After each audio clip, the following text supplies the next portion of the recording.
Hello, thank you for joining me to talk all things vertical drama. So, a year ago, we ran the first Vertical Drama Love Fan Awards. And to celebrate it being a year ago, and also the fact that we're doing it again, I'm catching up with some of the winners of awards first time around. And so I have someone here who was a winner. Please, can you introduce yourself and tell everyone what you won? Sure. Hi, everybody. My name is Teig Sadhana, and last year I won the Rising Star Award at the Vertical Drama Love Fan Awards, and it was an incredible pleasure, and I'm still riding on cloud 9 after it. So thank you, everybody. So, when the awards first came out and you found out you were on the shortlist, because we had a shortlist of 10 for Rising Stars, thoughts, feelings, emotions, impressions? Gratitude. I was like, it was so lovely to be recognized. And I think that was still at sort of the beginning point in us realizing how big and how amazing this community is. And so it was so cool to feel recognized by a community that I was sort of uncovering with everyone as we did. So it was thoughts, feelings, emotions. I was thinking, oh my God, I'm so lucky. I was feeling very loved and recognized. And my emotions were kind of shocked. I was taken aback by it, honestly. Because when I started the awards, people not know this, it was kind of a small affair of just, we got in about 1,000 nominations and we put together the shortlist. Then I put it out to vote. And that's when it went a bit crazy because we Yeah. ended up with 16,000 votes all around the world. It broke my laptop because the spreadsheet was too big and it couldn't cope with the size of the spreadsheet. And it was actually very close in a lot of the awards as well. I had to do a lot of recalculating and maths, and it was very tight because there were a lot of amazing people within the Rising Star. And if people want to see, I'll put a link in and you can go look on the website and see everyone who's shortlisted. And it's all people who are now, huge vertical names, including yourself. Where were you when you found out that you had won? When I found out I won, I was in LA in a car driving with the producers of the project I was working with to set.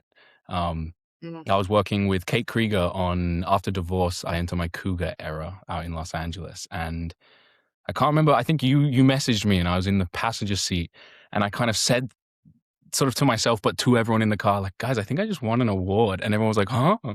Okay. Like not really like taking it seriously at all. And then by the time I think we wrapped that or oh, no, I think I had to keep it secret for a while, right? Because you told everyone, but we weren't able to like tell people because it would have ruined the award ceremony. So I'm there on set, like busting to like tell people. I remember, but very smug, Yeah. walking around set feeling like I own the place. You know what I mean? I'm the rising star. You know. Because the way I ran it last year was obviously I told people they had won the award, but I was like, please keep it quiet because I want to now post you the award. And then it will be a big surprise in the ceremony. Obviously, I always like people, like you can tell your immediate circle, you can tell your mum and your loved ones, but Yeah, I I think you did, were and I very did tell good. my I mom know and my love. certain other people who are very loose-lipped, so I won't name names, but yes, certain people told everyone. But thank you. Yeah. So I then packed these awards up and mailed them out. And then can you explain what happened with your award? And why we don't... Well, people who work for UPS aren't renowned for being the most gentle. They're a bit bull in a china shop sometimes. And so, unfortunately, the design of the awards was glass, and I have it here. The first one that arrived was split in half, and I had to go to the hardware store and ask a guy, hey, what do I do about this? And he gave me glass glue, which is apparently a thing. And so that's what all of that in the middle is. I spent a couple hours trying not to cut myself while I was gluing this thing back together. And then look, I'm stoked with that. This is the award. And then you were not stoked with that. You decided that does not stand in the Vertical Drama Love universe. And so you sent me another one, which who did you send it with this time? Because they deserve some credit. Was it USPS? I think it was Another UPS delivery. again. I think The mistake I made was that the website implied that they were acrylic, and these were not acrylic awards, these were glass awards, but I'd already spent the money and they'd arrived by then, and then we kind of, yes. And amazingly, actually, Definitely most of them did arrive intact, but unfortunately yours was one that didn't. Hey, Brooklyn's so rough and ready, you know, apologise. things get roughed up as they come through the neighborhood. But yeah, so this one arrived and it's totally fine and it is amazing. And this one is the one I have near my bed, so when I feel blue, I can look over and remember that I'm loved and appreciated. And this one is the one in the living room because it's a much better story. And also, this means that no one else will ever get that award again because I have retired that design because I need something a little sturdier. Yeah, fair enough. I was wondering about that. And we've also widened it out as well. So I've decided this year we need to do a Rising Star Male and Rising Star Female. So you will be the only ever winner of the award in that format, which I think is kind of cool. It's been a pleasure, everybody. So when it came out, obviously the awards ceremony, and that's all online if people want to find it. And I got one of your close co-stars, Paige, to help announce it, which is lovely.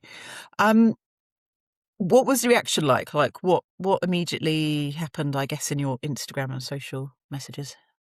I got so many nice messages. I mean, that's kind of the vibe, and I get asked questions like, how did people react? Like everyone's so lovely. It's so sweet. I get so many positive messages all the time.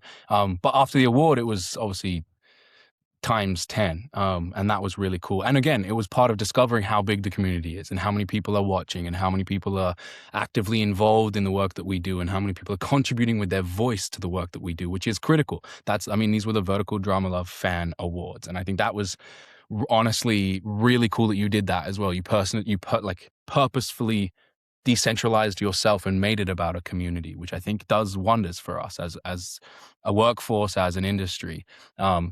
So it was really cool. It was really awesome to see all the different people who are watching and invested, and obviously the people that voted for me. Thank you so much. And I had a chance to actually interact with people who voted for me and thank them. There was a lot riding on all of that for me as well, because I was obviously in the process of getting my work permits here, which thankfully I was able to do. And so people really, really did contribute to my stability, my lifestyle, my comfort, and obviously my status here. It's been beautiful. It's been a really, really cool process to feel like the space is not only developing in moments like this, but also legitimizing. These reflect a huge market watching this, watching this space. And yeah, I mean, to have personal interactions and to interface with this community personally it's really special. I love it.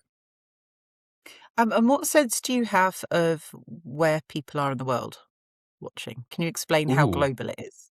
I get a lot of messages from India, like a lot of messages from India. And part of that for sure is that I have like personal connections to the country through my mother and her life and her life story.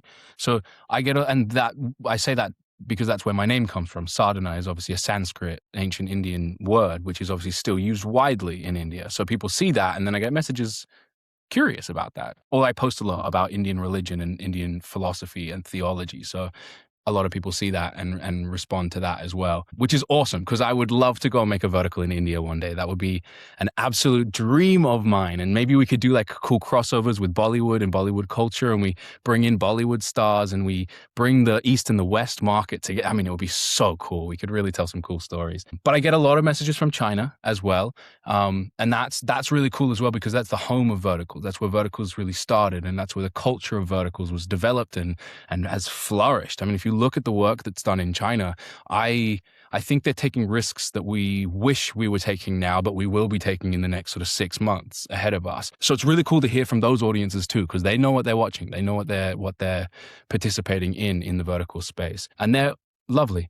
And then from the stats, I keep hearing about Kazakhstan, which means I got to go to Kazakhstan. I got to go and meet my friends out there, because it seems like they were heavily represented in the voting. So thank you, Kazakhstan. I will forever see the Kazakhstani flag and feel proud.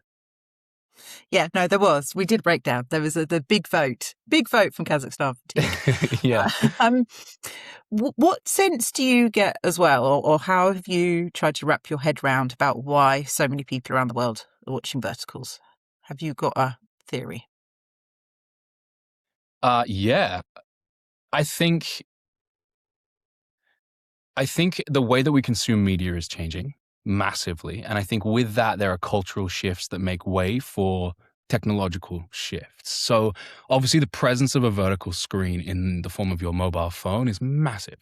Everyone spends more time using a vertical screen than a horizontal one these days, which is probably the first time in history you could say that. So it makes sense that with that comes some of our oldest cultures, like storytelling. We've been telling stories since it's us, the stars, and the fireplace, right? So like that process to me makes perfect sense, that we're sort of edging into how do we carry across this ancient art form, or this like human thing of I need to tell a story and I need to hear a story, I need to watch a story. We've transitioned that onto whatever the new technology or the new medium form is. So that makes total sense. And then it's a matter of how do we get people to adopt this new thing? And that's where strategy, business, and all of these things come in. And there's people way smarter than me about that. And there's people who are making much bigger decisions about all of that than I have to, and probably will have to, or not. We'll see what the world goes. But I think there's a specific pocket of people that deeply desire and appreciate a form of escapism that we're offering them, which I think is beautiful. It gives people on their couch a chance to slip in and out of something else. And that has brought a lot of attention to verticals, that certain form of escapism, which I think has run up the viewership, which has legitimized the space, brought a lot of money in, obviously brought the eyes in, and that's invaluable. So I think escapism was sort of the root cause of the vertical boom, right? And now it's a matter of, cool, how can we mold and form what forms of escapism people are looking for? What we've got now is a massive building, growing market. What we can do now is diversify how we feed the market. And that's what's really exciting for me. But I think it comes from wanting to escape like everyone does, and I think it comes from us wanting storytelling on new mediums and new platforms, which I think is natural, and it's a natural process. And then from here, it's innovation. It's about how we move that storytelling process forward to bring in more people from more corners of our amazing diverse world, and the different cultures and the different storytelling styles and techniques and tropes that we can pull to really establish this vertical medium as not just a new thing, but something that is part of what we've always done truly, and has a future to keep developing and growing. I have another question as well, because you've talked brilliantly about how it's grown, and from beginning of 2025, there were basically no press articles. I think I'd found 2 in 2024. I think it was a Rolling Yeah. Stone and maybe New York Times one, and that was it. Then started getting press articles. You might have been in a few of them. Yeah. And obviously we're now at the stage by the end of the year, daily articles in all sorts of press and media. But also it's very much the eyes of Hollywood are suddenly on verticals. What have you seen, I guess, more in your day-to-day life, and just how much of a cultural tipping point do you think it's got to, that people are now getting what you do? I've started seeing people watching them in public now, and that for me was a big moment. I'm not going to lie. The first time I ever saw it was at the gym, and there was a guy. Where I live is solidly split between a Latin American community and an East Asian, predominantly Chinese community. So there's a lot of guys I go to the gym with who are from East Asian markets and East Asian cultures. So there's a guy there who from an East Asian culture standing watching a vertical while lifting dumbbells. And that was the first time I'd ever seen it. That was months ago, but it was so shocking to me. It was really cool. And to watch him finish an episode, and I think he put down the dumbbell at one point to go back and watch the episode again, because it's only a minute obviously, so people do that, right? But that was really cool. And then since then I've seen all sorts of New Yorkers on the subway watching verticals, flicking through, and different apps as well. I see a lot of drama pops. I see a lot of reel shorts. Not that I'm spying down people's phones, but when I see them, I can't help but be like, ooh, cool. And sometimes you see your friends, they're watching my pals on the subway. It's pretty surreal. So it's definitely happening. It's starting to sort of pass across, and I'm seeing more and more and more of it. And it's already way less alien. So for instance, all my people in the industry that I know, and not people in the vertical industry, all of my people now know of verticals. And 6 months ago, everyone was like, what? what are you doing? So it's growing awesomely. And I think, again, what will sort of cement that next phase and legitimization, and then bring the whole upscaling of it, both commercially in terms of the revenues that can be received and achieved through these, but also artistically. I think that next wave will come through what I was talking about before, which is that appreciation and approach to diversifying the cultural approach to making these. And that, for me, for instance, is a further adaptation within the Western market at the moment. We'll see in 5 years' time, it might be adapting them further towards Bollywood style. But I think right now we're in the point where we should adapt them further to, there's so many being made in the US. This is the first jump out from China. And so I think that elevation is crucial to then continue this growth. So it's not just like a few people on the train, but it becomes a standard part of viewership and everyone's using it. I like the plan. We're all in favour of this plan. Yes, ma'am. I just want to ask a little bit about New York, because one of the things that, I mean, last year I ran the awards for my kitchen table, and but I also made the decision this year as well to do it all online, partly because I believe again that the nominees will be global, not just centred in one location. And that's very much the case last year. As I was packing up awards, I was very conscious of some that were going to LA, but there's also a chunk going to the East Coast because there were several people there getting awards. And it was also quite cool because it goes through like a totally different routing system of UPS, which is really interesting. Okay, this is really nerdy, but I'm going to tell every people. If it goes to LA from the UK, it goes straight from London to LA. If it goes to the East Coast, it goes to Germany first and then to New York. So, sorry, that's just, I found that really interesting. No, listen, that's interesting. Logistics. Who knows why, Cool. but there you go. But yeah, there's obviously a cluster of sort of verticals all around. What is it that works in New York, do you think, for verticals, and can New York bring that just sort of changes it up a bit for the viewer and for production companies? Basically, sell New York to me. Yeah, of course. Easily done. Come here, take a walk around the city. You'll see it. It'll sell itself.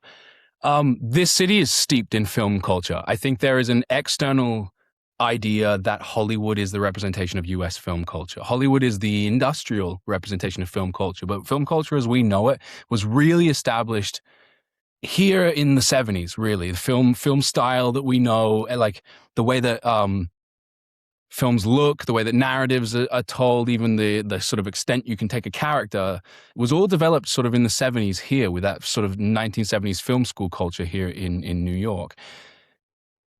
That, I think, is a crucial element lost when you shoot in LA. There is a tone and aesthetic, there is a touch that is so instantaneously recognized that I think gets a bit sanitized when you try to emulate that in Los Angeles. And you know, like filmmakers forever have been saying this. You have classic filmmakers who only shoot really in New York. They don't make it look like New York on soundstage 9 and just accept it. So there's a long tradition of shooting here properly and using the aesthetic because it does carry an actual ethos. It carries a soul and it carries a culture. But it also brings a character with it that you cannot replicate. And I've seen people try and you just can't. New York has a character. It becomes a necessary point of discussion in every scene, which is really exciting. It is really alive. It is really unpredictable. And that is kind of like what living in New York is, honestly. It brings with it just a wealth of film culture and prestige, really. There's a way to shoot New York that I think film production companies who have been here and are well established from New York know how to do above all other creators in the space. And that's pretty important. I think you can come here and you can sort of make it up and figure it out, and then you'll get great stuff. Like I'm saying, New York on camera is amazing, but I think New York professional film crews, people who know this city in and out, who know how to operate and know how to shoot professionally here, they're next level, man. They know what they're doing. So New York is cool. I mean, it opens up a whole wealth of stories. I mean, I think of all these amazing like early 2000s rom-coms, right? Like all set in like How to Lose a Guy in 10 Days. Move that to like Cleveland, Ohio, it doesn't work. Move that to Los Angeles, it doesn't work, right? Or Just My Luck with Lindsay Lohan, right? That's a great film. Move it out of New York, it doesn't work. Right? New York brings such a wealth of prestige and atmosphere and this character I'm talking about to every project that's shot here. And so, yeah, I'm really excited, honestly, for the future of New York verticals, because I think it's going to just take some linking of dots That's literally it. Just literally just connecting dots that are already here and bringing some of these filmmakers into the vertical space to really elevate the work here and bring with it all of that film prestige that we're talking about, which is industrial prestige. Again, people assume Hollywood is the prestigious city because it's the glitz and glamour, but really all of that high art work it's New York, man. Name the last like 5 major films. I mean, look at one of the biggest films right now playing Marty Supreme. It's about a very New York story. Or the Safdie brothers in general, they're from New York. They're like leading the way right now in what we consider prestige cinema. I mean, so much of their work is about this city for a reason. And the other thing is obviously there's a wealth of talent with kind of the acting schools there. I mean, kind of people that I know, obviously. You went there. Mariah Moss, Yeah. Hunter Cole, Nick Ritacco, trained in New York. Ben Whalen, trained in New York. And now my mind's gone blank, but I know there's a lot more of people who trained in New York as well. So there's Absolutely. kind of also the talent, isn't there, as well? And presumably the same with all the sort of other skills and production. That's all there in New York too. Absolutely. And that, again, it speaks to the culture of the entertainment industry rather than just being the industry, which is Los Angeles. It is the sort of seat of the culture of the entertainment industry is in New York with the theater culture. Acting as we know it is largely defined by, for instance, Stella Adler, which is the studio I went to. She brought the work over from Stanislavski, brought it to America, then taught Marlon Brando, who then completely changed what stage and screen acting is. So New York has that wealth to it. All those people are here. We have all those resources. Those institutions are here, and they would, if you sell verticals to them right, would jump to be part of this new movement. Right. So we need a lot more New York. I think we've established that. So as someone who's made a lot of verticals in New York and also a few in LA, I just want to do a quick recap of your 2025 year in verticals. Okay. So crucially, that's when Come Back for You came out because for the fact fans, I think you filmed it in 2024. It came out January 2025. Loads of people nominated it for the awards, and I said no because it had to come out in 2024. So sorry. Fair enough. I hate you, but fair enough. You know. Okay, so that you did Taming My Billionaire's Ruthless Desire, Code of the Heiress. Yep. My Boss is My Secret Donor. My Sister's Not Someone to Mess With. After Divorce, I Enter My Cougar Area. My Wife's $1 Billion Secret. Bitchy BFF, It's Your Turn to Pay. My Escort Boy is a Billionaire. Through Ashes, Their Sorrows Awaken. Okay. Quite a shopping list, right? Okay. 2 or 3 favourite shoots out of that, and why? In descending order, I think I really enjoyed my time on number 3? Sorry. Now I'm trying. You don't have to rank them. Anyone. You can just go in it. Maybe I shouldn't rank them, actually. Yeah, I would. I would think it's safer. Yeah, maybe I shouldn't. I was literally just like wondering how do I like these different people are managing all set. There's so much more complicated elements than making me happy. I really liked shooting the Cougar film in LA. That was really cool. It was my first time in Los Angeles. It was pretty special, pretty cool. And I got a good relationship with Good Short. I liked them a lot. Aurora, the producer that I've worked with a number of times. I was working with her on Code of the Heiress, and she came to me and she showed me the stripper scene from that film and was like, "Hey, would you be comfortable doing this? We're shooting it in LA at the end of the month. Do you want to do it?"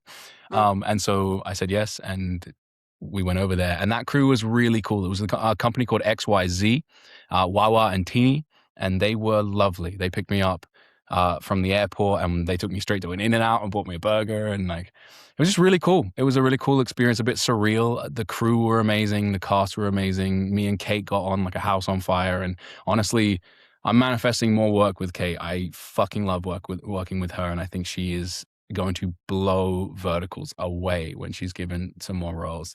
And if I have any say there, she will be given some more roles.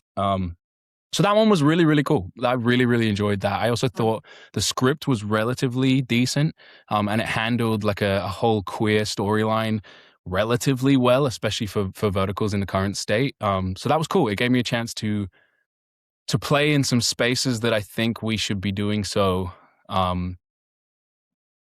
respectfully, and I think it did so respectfully. I don't know rankings. I also really liked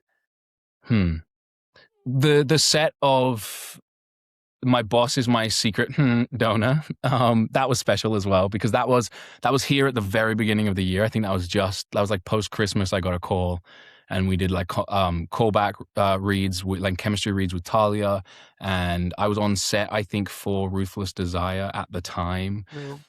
And it kind of was a job I wasn't really thinking about, and then became really important to me because obviously through that I had a great relationship with everyone on set. The film is for Real Shorts, which was a wonder for my paperwork because they're obviously such a massive and well respected and well documented platform in the space. But it was fun, and there was a level of professionalism on that set that I really respected. The production company was Steadfast Productions, and that's run by Ben Poster, and he just does a brilliant job of making sets safe and sets kind, and he is just such a solid dude, and you can tell that his team is not only absolutely professional but also love him, which helps a lot. I know that stuff is kind of seems like random in business world, but it's important on a set. These are the trenches. It can get really hard, especially when you're shooting in like 9 days or whatever that was. So I really appreciated the way that set was run. We had the best food on that set from any set I've ever had, and we were so well taken care of. The PAs were amazing. That was a really, really, really cool set. And then I'm trying to think of a third one. Give me the list again. We'll throw out some. What recent ones? Oh no, I got one. Sorry, I got it. BFF? Yeah. Bitchy BFF. Yeah, I really liked Bitchy BFF as well. And that was also a job that came about like within a month of getting my visa, which I really needed by that point because I've been working so hard on getting that paperwork. So the fact that that job came about and sort of set me up for the next little period was really, really lovely. And I met some really cool creatives. And again, it was another shoot out here in New York. And so it was fun to see the different locations we shot in out here. And then the way it cut together was really fun as well. I think it's one of the better YA verticals that I've seen, and certainly that I've been a part of. So that was really fun. Really cool vibes, really good people, decent story. Okay, so I want to ask you about, of the stuff from last year, what was your favourite funny scene in all the verticals that you did? Favourite funny one? Oh, yeah, there's a scene, I think we brought this up in our interview about Bitchy BFF. There's a scene with a box of condoms, which was ridiculous. Okay. And in those scenes, you kind of have to because not everyone on set is in on the joke. You know what I mean? Everyone's kind of just working. So you kind of have to take the air out of it. You have to take the pressure out of the ball, which means us kind of being humiliated in a way that is healthy because you're in control and it's like you signed up for it. But you do have to kind of take it on the chin. And me and Jameson had the funniest time. It was just it was very funny playing around with this stupid idea of she goes to grab a shoebox or something from the top of my character's closet, and the shoebox falls on her and a bunch of extra large condoms fall out, and he's like and she's like and it was funny. And then we had to shoot it several times, which meant the art team had to come in and reset the condoms, and so hearing the AD and the director call out like condom reset or something across the set was pretty funny. We were in stitches doing that. Okay, favourite dramatic action moment that you've had in vertical last year? / stunt. Honestly, Bitchy BFF again. There's a point where I kick through a door and I go in and I open the door and I go in and I pick Jameson's character up and I go out and I kick the door. That was cool. I felt that was the closest thing I felt to James Bond in a while. So that was nice. I kind of needed that. I think it was shot well. I remember going to the monitor after that scene and it being well framed, well shot. The sequence looked good. It didn't look janky, which for me is always really exciting. Okay, and favourite dramatic emotional scene that you shot? I would love to be able to say the scene in Cougar with the son and the queer story arc and him coming out to the mom. I feel like we needed a little bit more in that scene, to be honest, but we're getting there. We'll get there where those scenes really do hit the mark. For what it was at the time, that was really, really special. I'm going to give an honorable mention as well to in Bitchy BFF, the scene where she gets hit by the car, which the edit is a bit funny because it does look like I hit her with the car, but it's a really sweet scene. And I think the snow is cool. And I like that again. like we're bringing cinematic elements in. I think people are really trying with these frames. So that was cool. That was one that I looked at the frame and I was really impressed with. Most dramatic scene. I mean, like, I've been left at the altar so many times this year. That's pretty sad. That's pretty emotional. There's also a scene in My Escort Boy is a Billionaire that I worked on with Flare Flow, where Jesse's character is upset in the garden. And I go and I comfort her. I think there's a real dramatic scene there. If it was given another like page and a half, but it's vertical, so they move fast.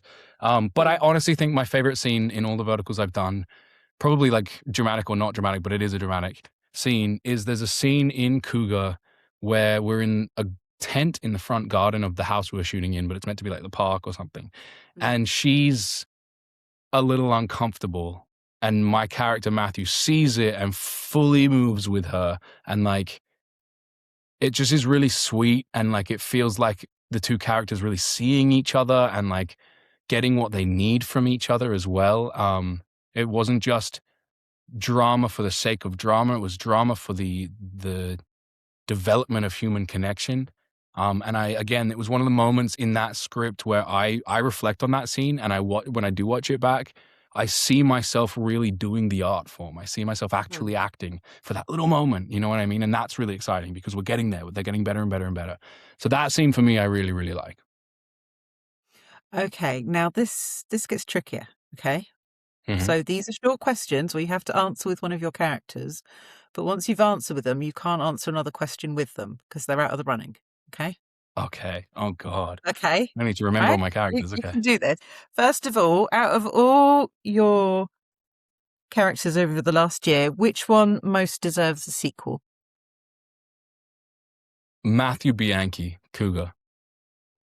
Because I would love to see where that relationship went. I think it ended in a really cool place that left room for like them taking on the world. Interesting. So I would have gone James because James from Astro's not Ruthless finished. Desire? Yeah, he needs a sequel.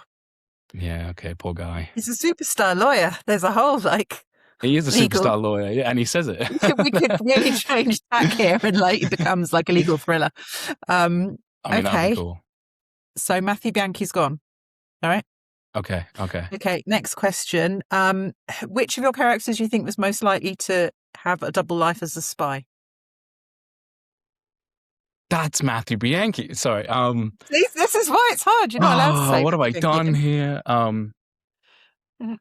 No, my character from Escort Boy, from Billionaire Escort, because he's already kind of doing that, living a double life. He's a sneaky Fred. man. Yeah, Fred. Fred Reed. Yeah. Frederick Reed, the LA billionaire.